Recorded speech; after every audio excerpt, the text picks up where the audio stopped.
ago with his staff members and some press members. Gathered here the Governor Cuomo, Mayor Dinkins and his wife, some celebrities, Jesse Jackson, if we can put him in the celebrity category as opposed to the political, Dick Gregory. The Mandela's daughter, Zini, is here. We tried to talk with her, and she said, I'm just too excited now. Give me a few minutes, and I will talk with you about my level of excitement. I have with me here, and you will hear their voices as the picture of Nelson Mandela walking out of that plane comes up, two South African exiles, Susan Mzana and Larry Shore. What are your thoughts now? My dear, I'm so excited. I even feel stupid because I've been waiting for so long for this man who was taken into prison when I was a child, and now I'm a woman, a mother.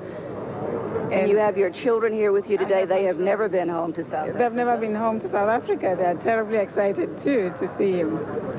They are really looking forward to it. And Larry, as a white South African, a member of the ANC, being here at the airport today. It's just amazing. I was 12 years old when Nelson Mandela was put in jail, and I must admit I never believed I would ever get to see him, let alone here in the United States. And it's just amazing. In many ways, the real Nelson Mandela is even more exciting than the myth. Now, the question that you had, Susan, was when you might be able to go home. You're having a meeting with Nelson Mandela and his stay here, and that would be first on your mind. You know, I really would like to go home, and I think my first question to Comrade Deputy President would be, what are the prospects of us going home? Because we have been in exile for too long, and we have left the family at home. Although, you know, there's a possibility of calling my mother from time to time, but it's not like actually seeing her and being with her and being with the people and being where it's happening in South Africa. I think you can see now the faces that are attached to the voices that you've been hearing, two South African exiles. Larry, you've been here for 13, 14? 17 years actually in the United States, yes. All right, let's turn around so we can see your face here. And you teach at Hunter College. That's correct, yeah. South African history, so you... I teach a course in South Africa amongst other things there, but it's just very exciting to be here.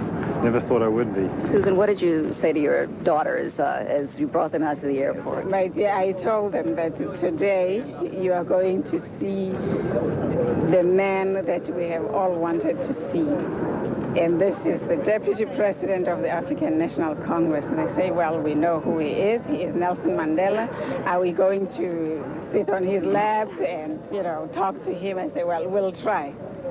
There'll be too many people who want to talk to him, but I think it is just good that we are at last going to see him. Well, the press, as you can imagine, to try to get close to Nelson Mandela has... during the day, and economics and some other things, as well as getting familiar with the Afrikaner culture. There he is. Nelson Mandela, appearing for the first time on U.S. soil as a free man.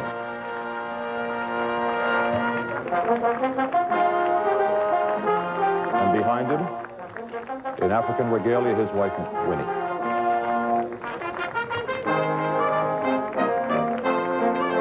Carol, you talked with Nelson Mandela not long after he was freed in South Africa, and not long after he made that triumphant walk out of Victor Vorster prison. What's your reaction now as you see him stepping on American soil? Well, this is almost as exciting for me as it is for the South African exiles. A man that we had many questions about, how he would deal with this worldwide attention, how he would lead the ANC and the African people to freedom. And he has handled himself, I think, amazingly well. He has negotiated. He's gone to the table with de Klerk. He has said no. When there was police violence in South Africa, he postponed the talks and said, we are not going to come to the table until we have some assurances that some of these things that are happening are going to be stopped. So I think he